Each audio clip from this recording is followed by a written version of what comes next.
1981년 7월 17일 캔자스시티 하얏트 리전시 호텔 로비에서는 유명한 댄스 경연대회가 열려 참가자와 관중을 포함한 2천여 명의 사람들이 모였습니다. 로비뿐 아니라 통로에도 수백 명의 사람들이 로비 위쪽의 고가 통로에서 춤을 추고 있었습니다. 단지 몇 분 뒤에 미국 내 역대 최대 규모의 붕괴 사건이 일어날 줄은 아무도 모르고 있었습니다.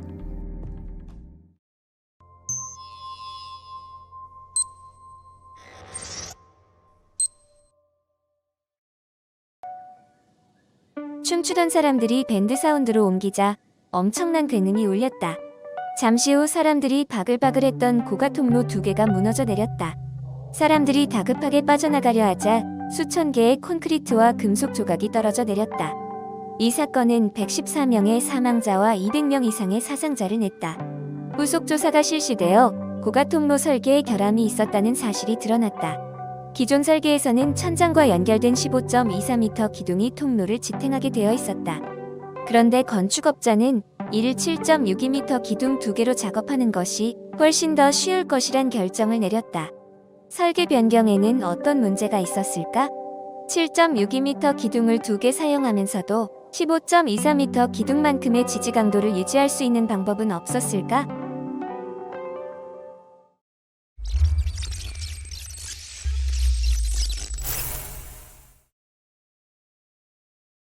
이 설계에서는 A 지점과 B 지점이 각각 한쪽 면에만 힘을 받으므로 천장 쪽에서 고가 통로 2개의 무게를 모두 지탱하게 됩니다. 물론 12.24m 기둥 1개나 7.62m 기둥 2개가 같다는 것은 누구나 압니다. 언뜻 보기에는 같아 보이지만 사실 실제 상황으로 보면 전혀 다릅니다. 더 이상 모든 무게가 천장 쪽으로 쏠리지 않는 것입니다.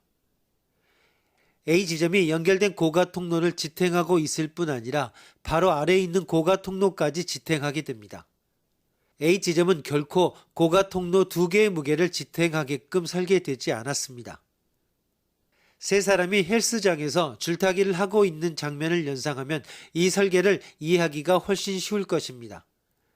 세 사람이 각각 줄에 매달려 있으면 이 줄이 받는 모든 무게는 천장 쪽으로 쏠리게 됩니다. 하지만 각각 줄을 타고 있는 대신 아래에 있는 사람이 그 위에 있는 사람의 다리를 잡고 있다고 가정해 봅시다. 이 같은 상황에서는 모든 무게가 천장으로 쏠리지만 제일 위에 있는 사람의 손이 세 사람의 무게를 지탱하게 됩니다. 인간의 사고란 정말 대단한 문제 해결책인 동시에 종종 쉽게 속아버릴 수 있다는 점을 간과하고 말았습니다. 만약 15.24m 기둥이 문제라면 7.62m 기둥을 2개 사용하면 된다고 쉽게 생각해 버린 것입니다. 이제 뒤돌아보니 실수였다는 점을 깨닫지만 당시에는 건축회사 및 엔지니어들도 간과해 버린 실수였습니다. 이 고가 통로를 설계한 회사는 엄청난 금액의 소송에 휘말렸습니다. 합의금으로 많은 돈을 지불했을 뿐만 아니라 이 고가 통로를 설계한 설계사에게는 설계 면허가 영구 취소되었습니다.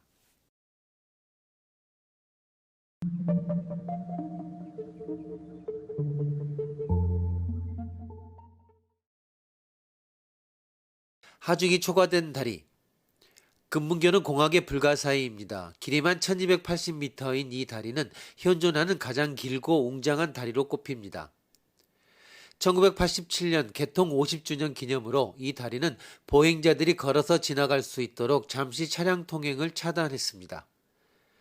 기념일 당시 날이 밝아오자 약 50만 명의 사람들이 다리 양쪽에 몰려들었습니다.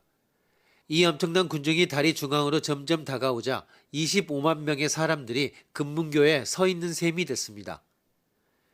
금문교 내 차량 통행 시 이 다리가 견딜 수 있는 하중은 수천 킬로그램에 달함에도 불구하고 25만 명이라는 사람들의 하중은 이 다리가 수 있는 최대 하중을 넘어섰습니다.